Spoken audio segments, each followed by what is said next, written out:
நமக்கு ஆரோக்கியம் தரும் விஷயம் எல்லாமே சுத்தமா தான் இருக்கணும். லயன் அரேபியன் டேட்ஸ், இப்போ அது லயனா டேட்ஸ். லயனா பிரீமியம் டேட்ஸ். தெய்வத்தால் ஆகாதே நினும் முயற்சிதன் மெய்வர்த்த கூலி தரும். தமிழக வெற்றிக் கழகத்தின் எங்களுடைய பொதுச் செயலாளர், மதிப்பிற்குரிய அண்ணன் மாண்புமிகு அமைச்சர் அண்ணன் ஆனந்தன் அவர்களே, அனைத்து அமைச்சர் பெருமக்களே, இன்றைய நிகழ்வின் முக்கிய சகோதரர்களாக இருக்கக்கூடிய சகோதரர் புதுக்கோட்டை சகோதரர் விஜயபாஸ்கர் அவர்களே, சகோதரர் கரூர் மாவட்டத்தின் எங்களுடைய சகோதரர் எம்ஆர் விஜயபாஸ்கர் அவர்களே,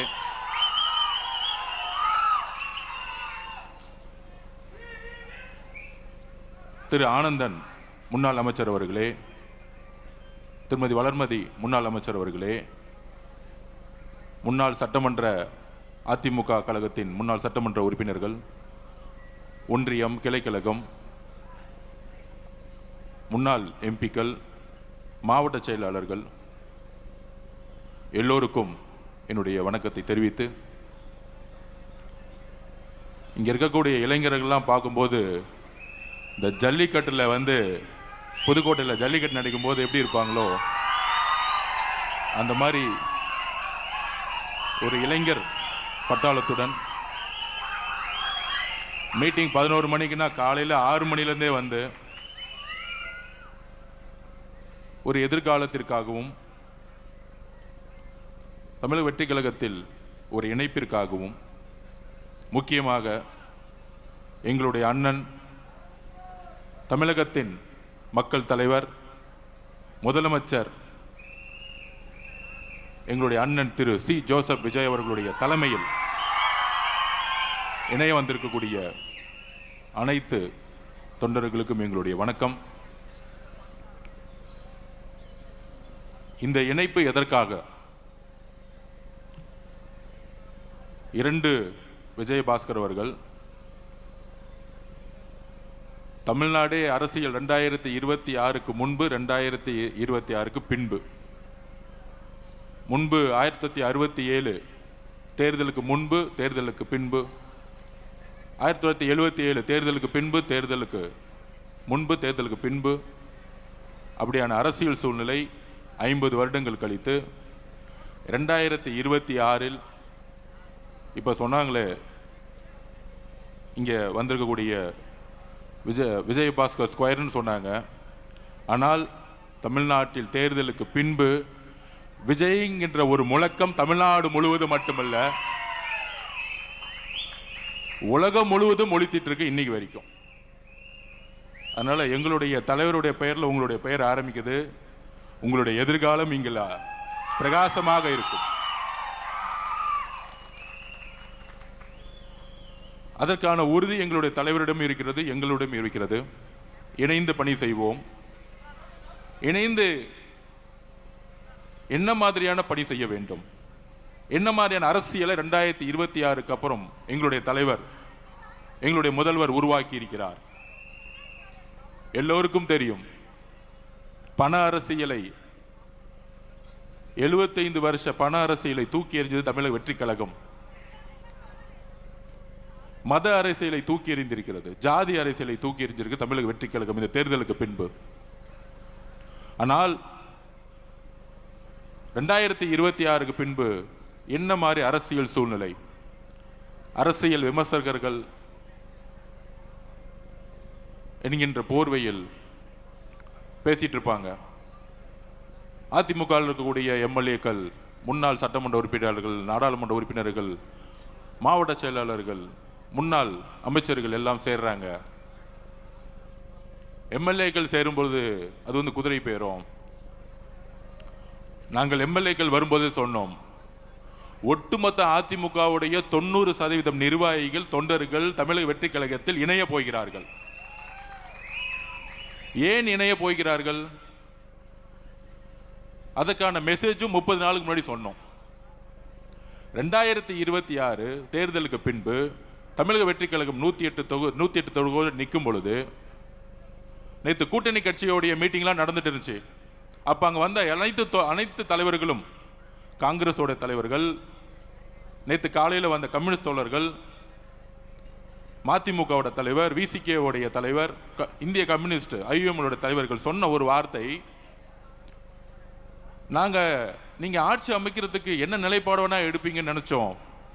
மாண்புமிகு முதலமைச்சர் அவர்களை பார்த்து சொன்னார்கள், 108 வந்தவொடனே நீங்கள் அதிமுகவுடைய இபிஎஸ் அவர்களிடம் ஆதரவு கேட்பீங்கன்னு நினச்சோம்.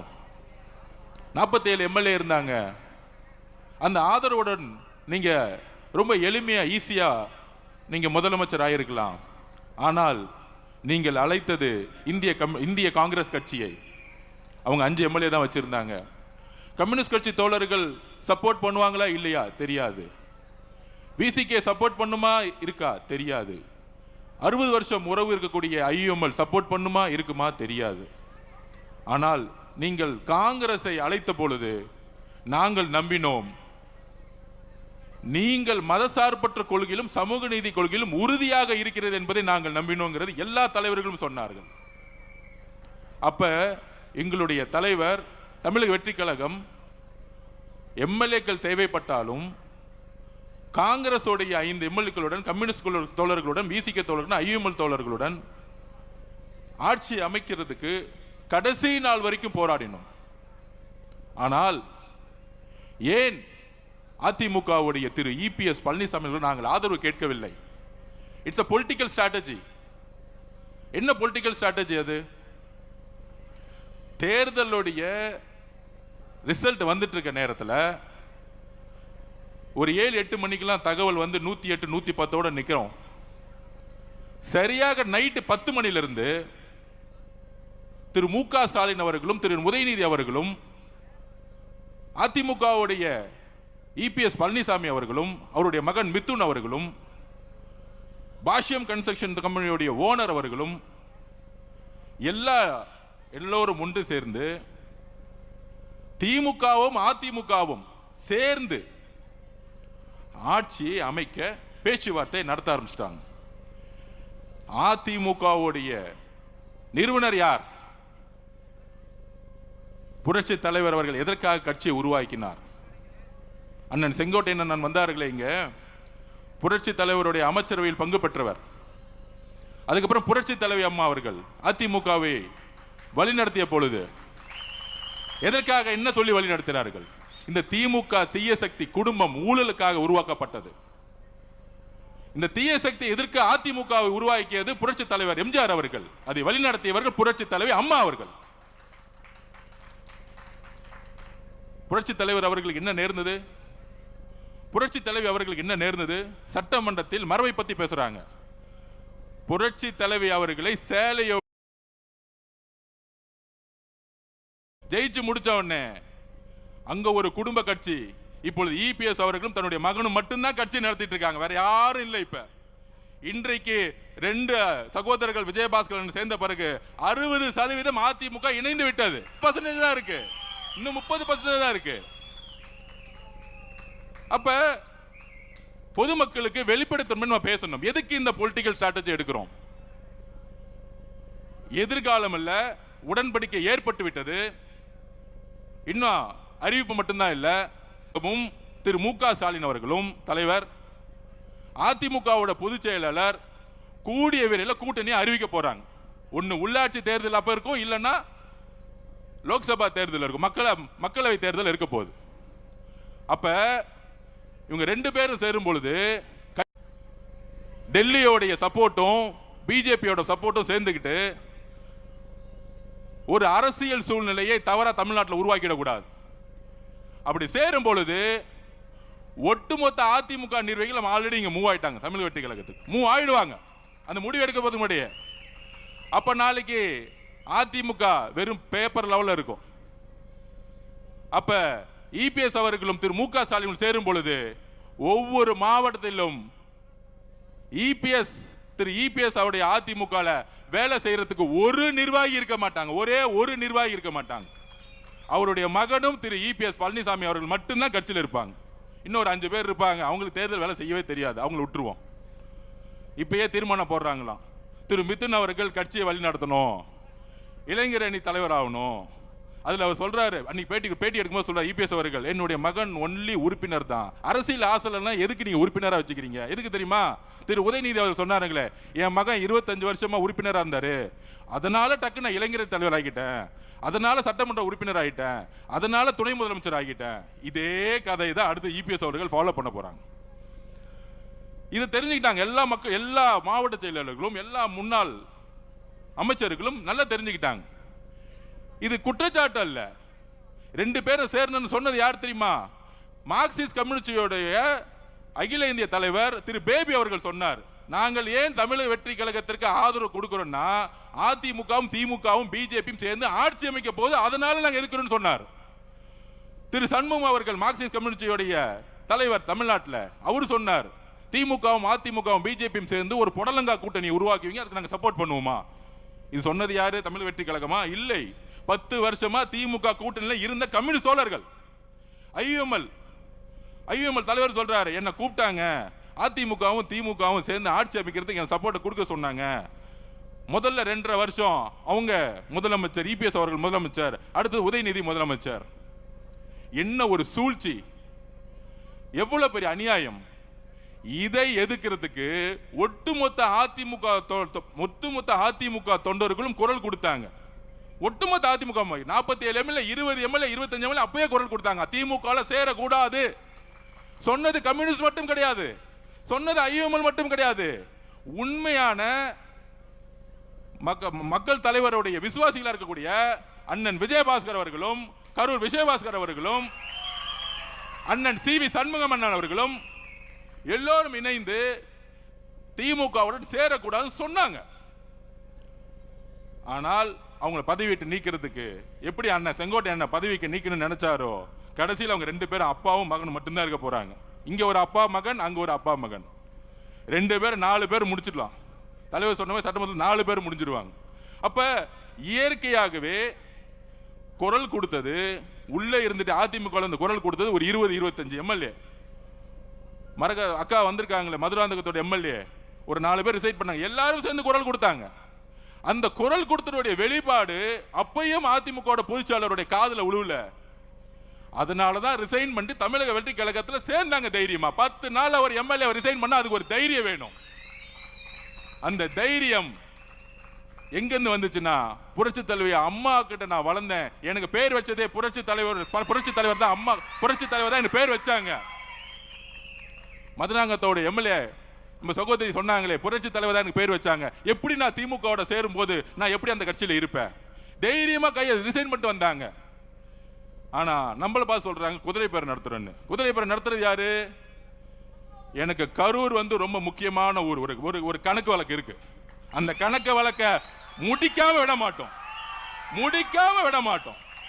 இதே மன்றத்தில் சொன்னோம், எங்க தலைவரை கை வச்சீங்கல்ல கரூர்ல, எங்க மக்களை கை வச்சீங்கல்ல ஸ்டாலின் அவர்களே, திரு உதயநிதி அவருடைய வாழ்க்கைக்காக எங்களுடைய மக்களை காவல்துறை மூலமா கொன்று குவிச்சீங்களா, அதற்கான பதில் ஒரு நேரத்தில் நடக்கும். சட்டம் தன்னுடைய கடமையை செய்யும். அப்ப கரூர்ல எந்த மாதிரி சூழ்ச்சியை உருவாக்கினார், அது கண்பட பார்த்தவர் நம்மளுடைய அண்ணன் விஜயபாஸ்கர் அண்ணன். எல்லா உண்மைகளும் வரும். இதை மறைக்கிறதுக்காக தான் இப்ப இந்த 10 நாளா தமிழக வெற்றி கழகத்தில் எம்எல்ஏவை விலை கொடுத்து வாங்குறதுக்கு 50 கோடி ஆஃபரா. போன் அடிச்ச உடனே போலீஸ்க்கு இன்ஃபார்ம் பண்ணிட்டார் நம்ம எம்எல்ஏ. திராவிட முன்னேற்ற கழகத்தின் திரு மு க ஸ்டாலின் அவர்களே, எங்களுடைய ஒரே ஒரு வேட்பாளரை நீங்க விலை கொடுத்து வாங்க முடியல, அதை ஞாபகம் வச்சுக்கோங்க. ஒரு வேட்பாளரை 234 233 பேர் தாக்கல் பண்ணி நின்னாங்க எலெக்ஷன்ல. உங்களுக்கு காசு கொடுத்து வேலை செய்யறதுக்கு, காசு இல்லாம வேலை செய்யறதுக்கு இன்னும் திமுக ஒன்னும் தெரியல. இங்க இருக்கக்கூடிய அதிமுக தொண்டர்கள் ஒருத்தரும் காசுக்காக இங்க வரல. புரட்சி தலைவர் அம்மாக்காக, புரட்சி தலைவர் எம்ஜிஆர் உட்கார்ந்துட்டு இருக்காங்க. அப்ப நீங்களும், அதாவது திமுகவுடைய தலைவர் மு க ஸ்டாலின் அவர்களும் எடப்பாடி பழனிசாமி அவர்களும் சேர்றதுக்கு முன்னாடி it's a political stand, it's a political strategy. எங்களுடைய தலைவர் சொல்லிட்டாரு, ஒட்டுமொத்த அதிமுகவுடைய உண்மையான புரட்சி தலைவருடைய எம்ஜிஆருடைய விசுவாசிகளும் அம்மாவோட விசுவாசிகளும் தாவேகவில் இணைக்கப்பட வேண்டும். It's a declare. இது ஒரு தலைமைக்கான நம்பிக்கை, ஒரு தலைவருக்கான நம்பிக்கை, தன்னுடைய எதிர்காலத்துக்கான நம்பிக்கை தமிழக வெற்றி கழகம் என்பதை அதிமுகவுடைய கிளை, ஒன்றியம், மாவட்டம், நகரம், எம்எல்ஏ, முன்னாள் அமைச்சர்கள் எல்லோரும் ஒன்றிணைந்து இன்னைக்கு வர ஆரம்பிச்சிட்டாங்க. வேற எந்த எதிர்பார்ப்பும் கிடையாது. தமிழ் வெற்றி கழகத்தெல்லாம் திமுகவும் அதிமுக உடைய பொதுச்செயலாளர் அடிச்சு வச்சிருக்க மேல காசுல இங்க கிடையாது. நாங்க எளிமையா இருக்கிறோம். இன்றைக்கும் அமைச்சர்கள் ₹1 ஒரு துறையில வாங்கல, ஒரு துறையில ஒரு இடத்துல ஒரு அமைச்சர் காசு வாங்கிட்டாங்க. சொல்லுங்க பாப்போம் திரு மு க ஸ்டாலின் அவர்களே. அப்போ ஒரு மாற்றம் உருவாகிட்டு இருக்கு தமிழ்நாட்டில். இந்த மாற்றத்தை மக்கள் சந்தோஷமா மகிழ்ச்சியா அனுபவிச்சுட்டு இருக்காங்க. எந்த டிபார்ட்மெண்ட் போனாலும் ஊழல் இல்லையே. ஆன்லைன்ல பட்டா கிடைக்குது, டிடிசிபி போனா அப்ரூவ்ட் கிடைக்குது, ரிஜிஸ்ட்ரேஷன் டிபார்ட்மெண்ட் போனா காசே இல்லாம இன்னைக்கு இல்ல நிலம் வந்து பதிவு பண்றாங்க. நெடுஞ்சாலை துறையில ஊழல் தூக்கி எறிஞ்சிருக்கும், பொதுப்பணித்துறையில் ஊழல் தூக்கி எறிஞ்சிருக்கும், போக்குவரத்து துறையில் ஊழல் கிடையாது. அப்ப மக்கள் மகிழ்ச்சிய ஆகிற நேரத்தில் ஒரு சூழ்ச்சி செஞ்சு இந்த மாதிரி செந்தில் பாலாஜி அவர்கள் இந்த மாதிரி பழைய அமைச்சர்கள்ட்ட எல்லாம் காசு 10,000 கோடி 20,000 கோடி இருக்கு, விலைக்கு வாங்கி ஆட்சியை கவுக்க முடியுமான்னு பாக்குறாங்க. அப்ப இந்த ஆட்சியை கவுக்குறதுக்கு காசை இறக்க பாக்குறாங்க.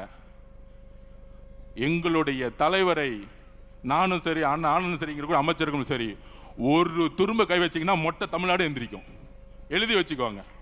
இன்னொரு தேர்தல் வந்துச்சுன்னா திமுக 234 தொகுதியும் டெபாசிட் பண்ண நாங்க தேர்தலை பார்த்தலாம் பயப்படல. ஆட்சியை ஸ்டெபிலிட்டி பண்றதுக்கும் ஸ்ட்ரென்தன் கொடுக்கறதுக்கும் எல்லா இடத்திலும் எங்களுடைய பொலிட்டிக்கல் ஸ்ட்ராட்டஜி இருக்கும். இதுதான் எங்களுடைய பொலிட்டிக்கல் ஸ்ட்ராட்டஜி. திமுகவும் அதிமுகவும் பிஜேபியும் சேர்ந்து டிக்ளேர் பண்றதுக்கு முன்னாடி அதிமுகவுடைய ஒட்டுமொத்த நிர்வாகிகளும் ஒட்டுமொத்தமாக இணைவார்கள். இதுதான் பொலிட்டிக்கல் ஸ்ட்ராட்டஜி. எல்லோரும் இயற்கையா இணைய போறாங்க. அப்ப கரூருங்கிறது எங்களுடைய 41 குடும்பத்துக்கான எங்க தலைவர் கரூர் வரும் பொழுது, கூடிய சீக்கிரத்தில் கரூர் வரும் பொழுது எங்க தலைவருக்கு என்ன பண்ணணும்னு தெரியும் எங்களோட உறவுகளுக்கு. அப்ப இது வரைக்கும் அண்ணன் விஜயபாஸ்கரன், கரூர் விஜயபாஸ்கரன் கேட்டுக்கிறேன், அண்ணன் இந்த கரூர் மக்களை பணத்தாலையும் ரவுடிசத்தாலும் பிடிச்சி வச்சிருக்காங்க. எங்களுடைய மாவட்ட செயலர் இங்க மதி இருக்கிறார். இந்த சூழ்ச்சி வளையத்துல செந்தில் பாலாஜி வேணுக்குன்னு எஃப்ஐஆர் போட்டு ஜெயில தள்ளினார் எங்களுடைய மதிய. மிகப்பெரிய தியாகம். தமிழக வெற்றி கழகம் ஈஸியாலாம் ஜெயிக்கல. கரூர் சூழ்ச்சியை உருவாக்குனாங்க, திட்டம் போட்டு உருவாக்குனாங்க, திட்டம் போட்டு ஸ்டாம்பேட் ஆகணும் உருவாக்குனாங்க கரூர் காவல்துறை வச்சு. கடைசி 15 நாள்ல ஏன் எங்களுடைய தலைவர் எல்லா ஊருக்கும் போலன்னு தெரியுமா? உங்களுக்கு உண்மையை சொல்றேன். எந்த இடத்துல காவல்துறை சப்போர்ட் இருக்கோ அங்க மட்டும்தான் பிரச்சாரம் போக முடிஞ்சிச்சு.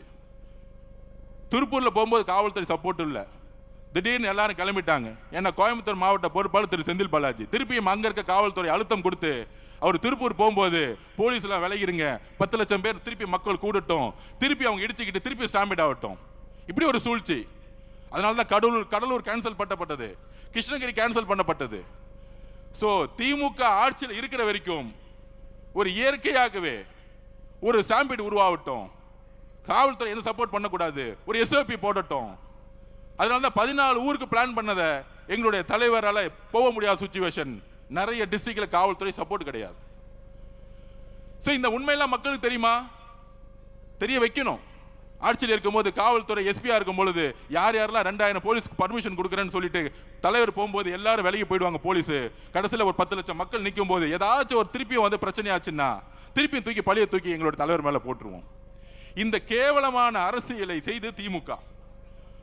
அதனால்தான் கரூருடைய இறப்புக்கு பின்பு தமிழகத்துடைய ஒட்டுமொத்த தாய்மார்களும் ஒன்று திரண்டாங்க எங்க தலைவர் பின்னாடி.